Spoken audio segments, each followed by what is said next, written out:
It's my pleasure to welcome you tonight to this year's Borsch-Rast lecture featuring Dr. Ashton Bacchi, whose groundbreaking book, Uncovering Jewish Creativity, in Book 3 of the Sibylline Oracles, Gender, Intertextuality, and Politics, was published by Brill in 2020. It's exciting to have an actual in-person event. This is our first one here at the GTU in 2 years, so thank you for coming. Thank you all for being here. I'm so honored. I'm so honored. I'm so honored to receive this award. I'd like to thank Elizabeth and Sabrina for all the logistics that went into this event and making it a hybrid event. I am so excited to have and grateful for Eric and Annette joining me. Ashley, as you've gathered, is my former student, and she is also my dear friend. I couldn't be prouder of Ashley. She wrote an excellent PhD dissertation, and even more memorably, she ran circles around her faculty examiners at her doctoral dissertation defense. And that dissertation, much expanded and rewritten and infused with considerable more erudition. That became the outstanding book that we are celebrating and honoring here today with the Borsch-Rast Prize. Now, the title of her book, which has been mentioned a couple of times, Uncovering Jewish Creativity, in Book 3 of the Sibylline Oracles, it's not exactly an attention grabber, unlikely to be featured on the bookstalls of airports. What are the Sibylline Oracles anyway? And why choose that topic? Now, for most people, the only image that they conjure up, of course, is that of the Sistine Chapel, where Michelangelo painted on the ceiling the images of 5 Sibyls. But in fact, the subject is a quite fascinating one, and in Ashley's hands, a quite far-reaching one.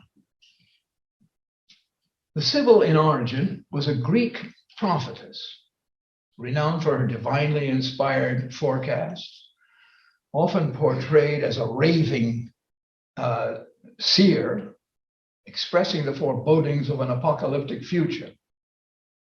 At first, she was a solitary figure, single Sibyl, a lonely voice, a voice of foreboding.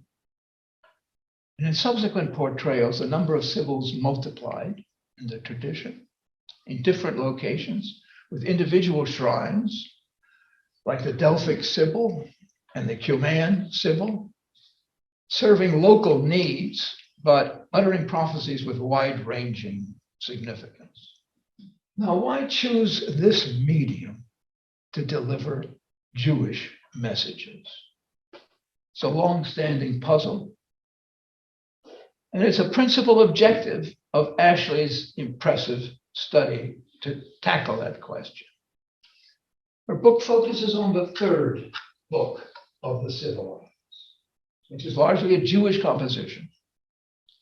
It's the earliest of the Sibylline Oracles. It's the longest of them, and it's the one fraught with the most problems, but also with the broadest implications for the cultural, religious, intellectual, and even political encounter between ancient Jews and pagan society. So this is no small subject that Ashley entered into.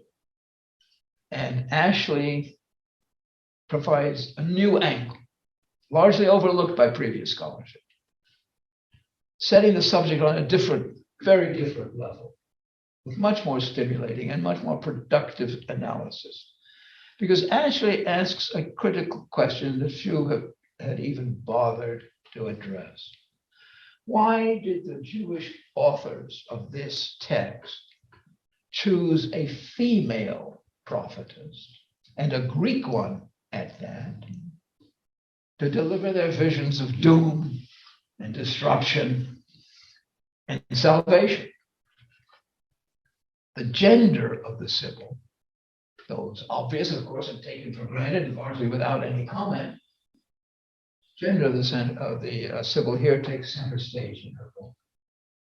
It actually called upon her extensive research in gender studies and feminist literature to provide a much deeper understanding of the Sibyl's role and the Sibyl's meaning. I remember vividly her dissertation defense when she held her ground with vigor, with politeness, but with vigor, against the challenges of John Collins. You can't have a more formidable challenger than John Collins. And in fact, she doesn't buy everything I say. Surprisingly, but true. One of the things that's interesting is that I actually read Ashley's dissertation before I ever met her, read her book, even prior. And so, I'm thinking, I kind of encountered this as someone who was significantly changed by it in terms of the way I think about this period. There are many fine dissertations, but there are really very, very few that already hold the power to shift a field. That revelatory sense of a door opened, a path made possible, a perspective changed, a vista reoriented, of new questions asked, and even more questions sparked and inspired. This is precisely how I felt when I first read Professor Bacchi's 2015 GTU dissertation. And this feeling only deepened and grew, richly confirmed and intensified when I had the opportunity to read the reworked and much expanded version. That's the book that we're gathered here to celebrate tonight, Uncovering Jewish Creativity in Book 3 of the Sibylline Oracles. The specificity of the title belies the significance of its findings, which ripple outwards from specialist research on the Sibylline Oracles to understanding Jews in Ptolemaic Egypt and the diaspora, to the study of ancient Judaism in conversation with classics, to the theorization of gender, the body, prophecy, and the positionality of knowledge and history and the humanities more broadly. To focus on the Sibyl's gender does not only mean to focus on her gender alone. In fact, quite the contrary. Bacchi's book shows that we actually cannot understand the Jewish choice of such a figure that's also popular among pagans, a Greek figure, without understanding her female voice and her female body as well. What she does here, in other words, is the opposite of how gender is typically treated in the study of Second Temple Judaism. Even today, it reigns common to reduce the analysis of gender to simply searching for women and judging their textual representation as good or bad, too often thus assuming a stable binary system against which the gender politics of a text can be judged cross-culturally, transhistorically, misogynistic on one hand, or perhaps proto-feminist on the other. Professor Bacchi, however, shows how attention to more recent theorists of gender, such as Judith Butler, can help historians to avoid falling into anachronism and the analytical trap of gender essentialism. To approach gender as mutable rather than monolithic, Bacchi stresses, is also to be pushed to question assumptions of what constitutes the sex-gender system in any given community and time. Again, in her words. This means attending to our specific sources in relation to their own specific historical and cultural contexts, not just retrojecting our own. And thus we must attend to these contexts and to the embodiment and performance of gender therein, in this case Greek and Jewish, historical and literary.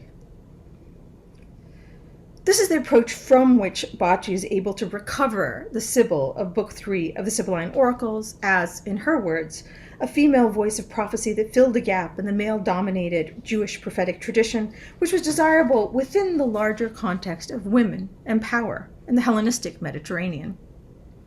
And as much as this proves important for the inauguration of the Jewish Sibylline tradition, I would add her approach also means that we should be pushed to ask how the female voicing of the Sibyls makes meaning in different ways, in different settings thereafter as well.